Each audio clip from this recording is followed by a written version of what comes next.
Gretchen Barreto may patama kay Sunshine Cruz sa hiwalayan umano ni Atong ang aktres.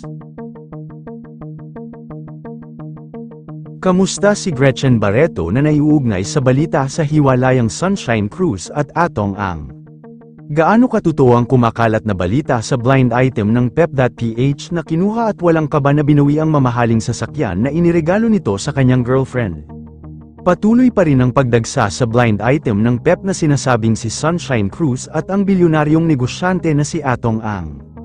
Hindi na mapakali ang netizen sa balita na possible ito dahil muli na naman na nakita si Atong Ang at Sunshine Cruz na magkasama sa isang event pero hindi sila magkatabi at nakapagpa-picture lang ang mga tagahanga nila.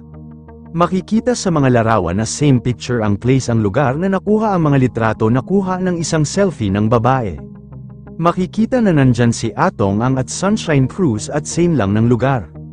Itinanggi na ni Atong noon na meron silang relasyon ni Sunshine at bakit madalas sila na nagkakasama sa mga event.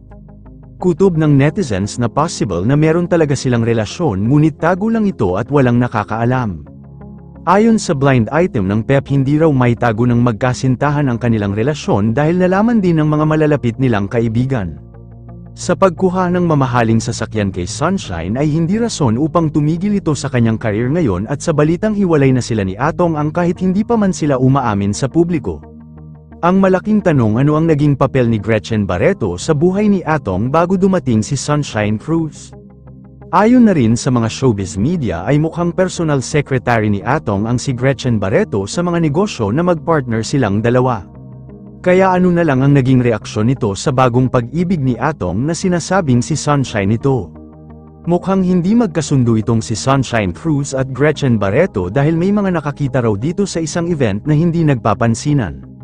Alam naman natin na tinaguri ang Lagreta ng Pinas si Gretchen sa mga maanghang na salita na lumalabas dito at the same time ay napaka-approachable nito sa tao na nasa paligid niya.